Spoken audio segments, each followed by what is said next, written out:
गाढ़ा बहुत है।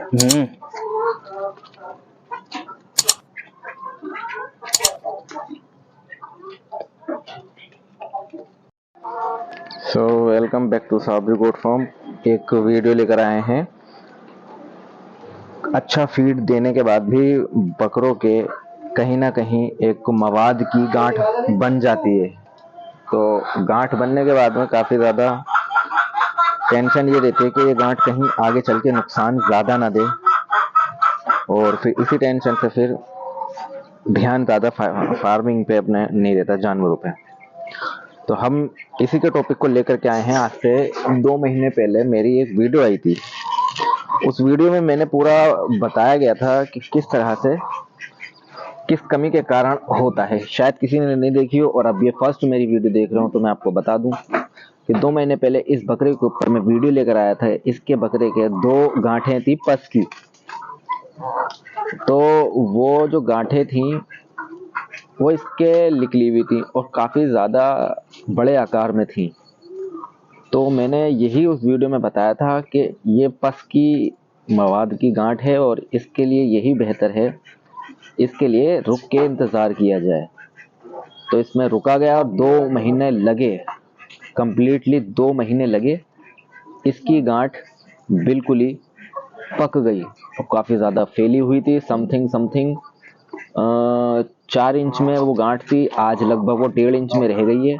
सारी इकट्ठी होके एक गोल आकार ले लिया उसने और पक चुकी है। और फोड़ने का वक्त आ चुका है उसका, और उसको फोड़ के उसमें से पस निकलेगा बड़ा ही मोम टाइप का, गाढ़ा, पतला नहीं, बहुत ज्यादा मोम टाइप का गाढ़ा। तो उसको हम आज दिखाएंगे किस तरह से उसकी सफाई करें और उसमें क्या ऐसा इलाज करें कि अब ऐसा होता है सफाई के बाद में दोबारा से निकल जाती है वो गांठ। तो ऐसा ना हो, तो इसके लिए हम क्या ऐसी चीज करेंगे जिसकी वजह से वो बने। अगर वो दोबारा बन गई तो फिर वही दिक्कत बन जाएगी दोबारा। तो हमें उसको लेकर के आज इलाज करते हैं। तो इलाज के लिए हमारा बकरा ये है, इसके कान के नीचे गांठ लगी है। अभी हम आपको दिखाएंगे किस तरह से इसका निकालना है पस और किस तरह से उसमें क्या करना है। और वीडियो पसंद आए तो लाइक कमेंट शेयर करें, पूरी वीडियो कंप्लीट देखें और आगे शेयर करें अगर आपके कोई फ्रेंड बकरी पालते हो, अगर उनके भविष्य में ऐसी हो। तो चलिए मैं बता देता हूँ इसकी ये कमी किस वजह से होती है। ये कमी ज़्यादातर आयोडीन की कमी की वजह से होती है। हमारे फीड में आयोडीन की कमी रह जाती है।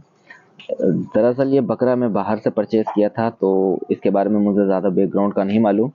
और इसके गांठ निकली, ऐसा आज तक 5 सालों में मेरे साथ कभी नहीं हुआ जो ऐसी गांठें निकली हूँ। इसके पस वाली गांठ थी, तो वो पक चुकी है और फूट चुकी है, जिसका हमें इंतज़ार था। और हम इसके वो दबा के निकालेंगे पस, तो देखिए कहाँ तक कैसा सही रहता है। तो चलिए वीडियो शुरू करते हैं। आगे की जानकारी आगे दे देंगे, पहले इसका कंप्लीट इलाज करते हैं। क्योंकि जो सफाई करेंगे सबसे पहले हम ले लेंगे हाइड्रोजन, मेडिकल से मिल जाएगा, तो इसको हम ले लेंगे। तो इसको लेने के बाद हम पहले तो उसकी बाहर से सफाई कर देंगे, जितने भी जर्म्स बैक्टीरिया हैं। ये हम डिटोल से एवलॉन से भी कर सकते हैं, लेकिन अगर इससे कर देंगे तो भी बेहतर है।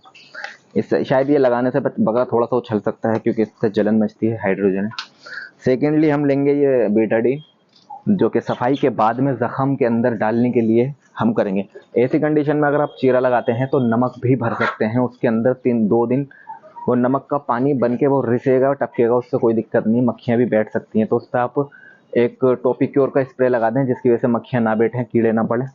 दूसरा, अगर ऐसा नहीं कर सकते तो लाल दवा पीपी की जो होती है, पोटेशियम परमैंगनेट, वो भी भर सकते हैं ज़्यादा मात्रा में। वहाँ से 2 दिन करेंगे ऐसा तो हो जाएगा। और अभी फिलहाल इसके वो वाली कंडीशन नहीं है जो मतलब ये 2 चीज़ें भरने की चीज़ हो, तो इसमें आप बीटाडीन डाल सकते हैं और पट्टी डिबो के बीटाडीन के अंदर और जख्म के अंदर डाल सकते हैं, वो भी काम कर जाएगी। तो इतनी बड़ी कंडीशन नहीं है। आइए चलिए देखते हैं इसकी तरफ। तो इसमें ले लिया है हमने हाइड्रोजन। तो हाइड्रोजन से इसका हम साफ करेंगे है। इसका हल्का सा अपने आप फूट गया है, देखिए साफ करते ही इसका पीप आ गया बाहर। मैं इसके थोड़े से पत्ते साइड कर दूं, पत्तों की वजह से थोड़ा सा परेशान। कितना गाढ़ा सा पस है इसका, हाथ रोक के थोड़ा बैलेंस, दोनों हाथों से बैलेंस है। तो इसको हम यहीं पे ही दबा देंगे, थोड़ा बैलेंस बना के बनाना, ठीक है ना, क्योंकि बनवा ले।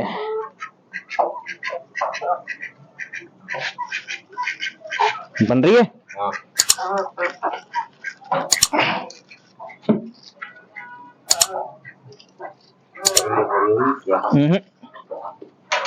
गाढ़ा बहुत है।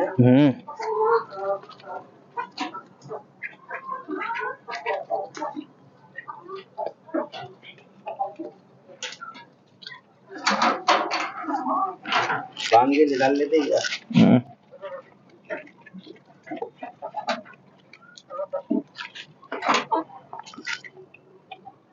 देख सकते हैं कितनी ज्यादा गाढ़ा, ठीक ही एकदम गंदा सा, कितना नुकसानदेह होता है ये।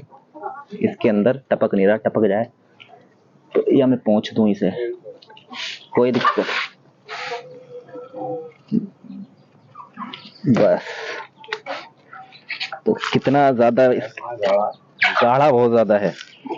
तो मैं इस काम के अंदर मुझे ग्लव्स लेने चाहिए थे, लेकिन फिर मैंने, सुबह का टाइम है तो मैंने इस टाइम ग्लव्स मिलेंगे नहीं, तो मैंने इसलिए ये ले लिया। अब इसको तकलीफ सी हो रही है हल्की सी, लेकिन कोई दिक्कत नहीं है, एक बार की तकलीफ है ये।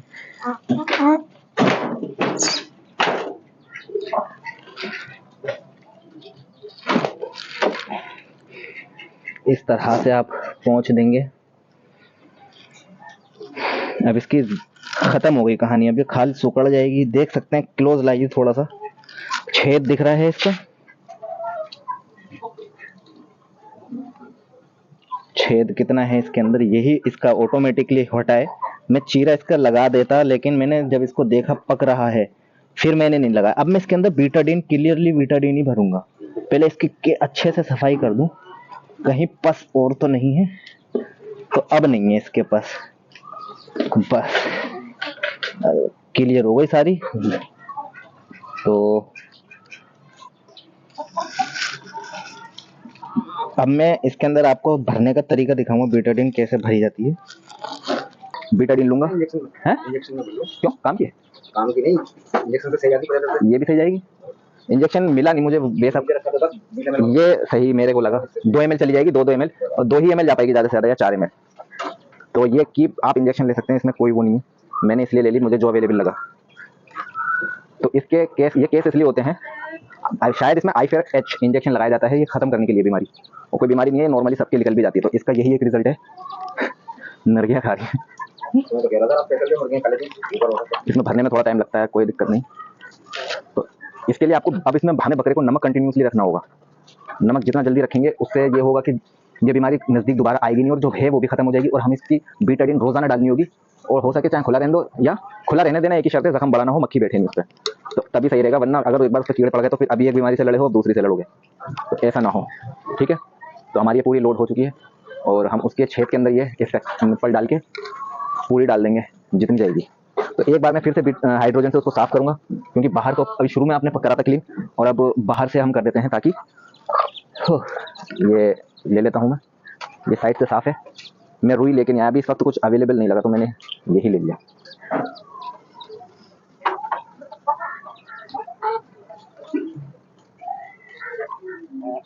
हाथ को साबुन से अच्छी तरह से धोएं, करने से पहले और करने के बाद। मैंने इस पे ले लिया है, इसको लग रही होगी कितनी जलन मची है, सिर्फ साफ करने में ही बहुत लग रही है। तो अब हम इसमें बीटाडीन डालेंगे। बीटाडीन डालने का तरीका देख लीजिए आप, सामने बैठ जाओ आराम से, शॉट क्लियर आना चाहिए। तो देख सकते हैं छेद जो आपको दिख रहा होगा, प्यार से इसी छेद के अंदर रखना है।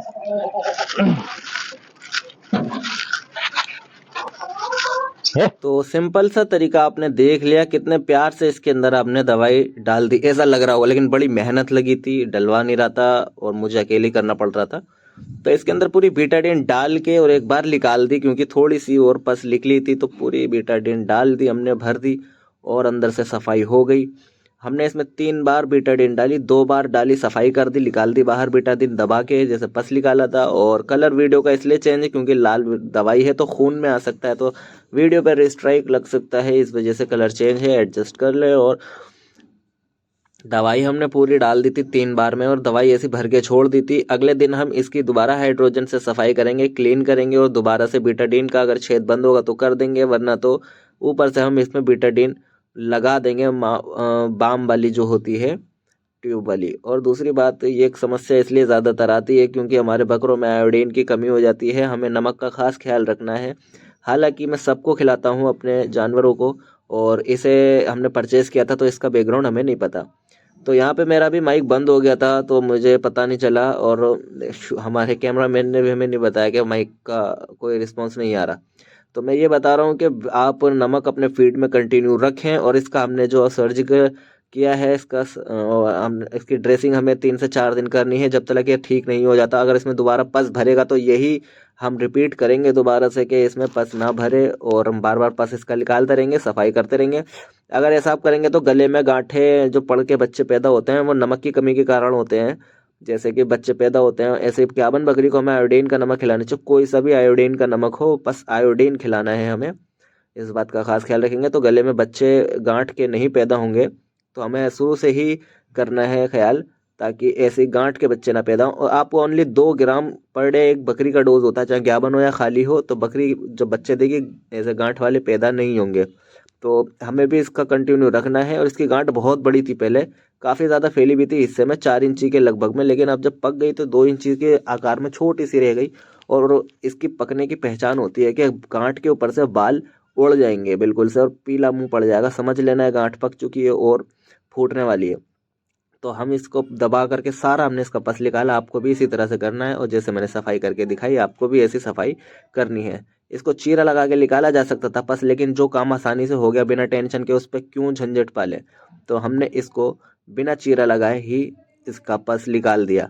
चीरा मैं 2 दिन पहले भी लगा सकता था, लेकिन ऑटोमेटिकली अब निकल गया, अब टेंशन खत्म है क्योंकि खुल गई इसकी।